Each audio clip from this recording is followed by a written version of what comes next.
ఆంధ్రప్రదేశ్ రెండుగా చీలిపోవడానికి సంవత్సరం కూడా పట్టలేదు. కానీ ఉద్యోగుల విభజనకు మాత్రం అంతకన్నా ఎక్కువ సమయం పట్టేట్లుంది. ఈ పని చక్కబెట్టడానికి నియమించిన కమల్నాథన్ కమిటీ ఒక అడుగు ముందుకేస్తే 2 అడుగులు వెనక్కి జారుతోంది. కనీసం మార్గదర్శకాలు విడుదల కాకపోవడంతో ఉద్యోగులకు ఏమీ పాలుపోవడం లేదు.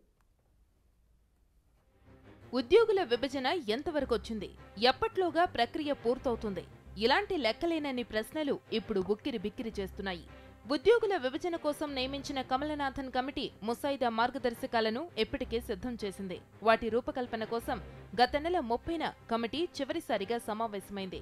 2-3 రోజుల్లో మార్గదర్శకాలు విడుదల చేస్తామంటూ చెప్పింది. కానీ 15 రోజులు పూర్తయినా మార్గదర్శకాల జాడే లేదు. ఈ జాప్యానికి కమిటీ చైర్మన్ కమలనాథన్ ఒక కారణం కాగా, తెలంగాణ అధికారులు మరో కారణమవుతున్నారనే ఆరోపణలున్నాయి.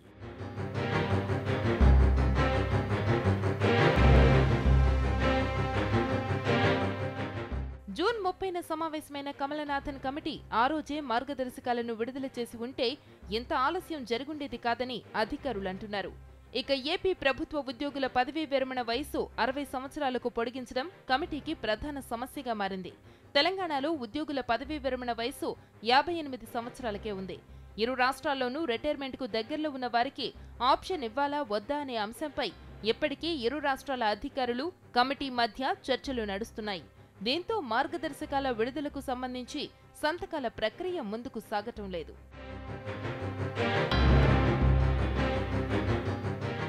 ముసాయిదా మార్గదర్శకాల విడుదలపై ఇప్పటికే ఏపీ సీఎస్ కృష్ణారావు, కమిటీ సభ్యురాలు అర్చనా వర్మ, కమిటీ కార్యదర్శి పివి రమేష్ సంతకాలు పూర్తయ్యాయి. అయితే తెలంగాణ సీఎస్ రాజీవ్ శర్మ, ముఖ్య కార్యదర్శి నాగిరెడ్డి సంతకాలు చేయాల్సి ఉంది. వీరందరి సంతకాలన్నీ పూర్తయిన తరువాతే కమిటీ చైర్మన్ గా కమలనాథన్ తుది సంతకం చేయాల్సి ఉంది. ఈ జాప్యం మూలంగా ముసాయిదా మార్గదర్శకాల విడుదల పక్షం రోజులైనా పూర్తి కాలేదు.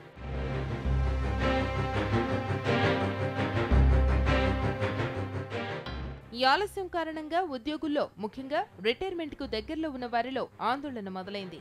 తెలంగాణకు ఆర్డర్ టు సర్వ్ ప్రకారం కేటాయించిన ఏపీ ఉద్యోగులు రిటైర్మెంట్ వయసు పెంపు అవకాశాలకు దూరమయ్యే అవకాశం ఉంది. ఏపీలో ఉన్న తెలంగాణ ఉద్యోగుల జీతభత్యాల భారం కూడా ఏపీ ప్రభుత్వంపై పడుతుంది.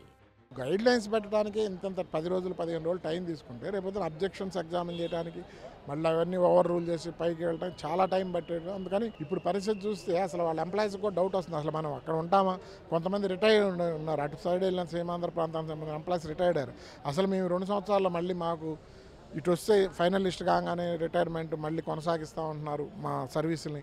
మరి అది అసలు సాధ్యమవుతుందా అన్న అనుమానాలు కూడా రేగుతాయి.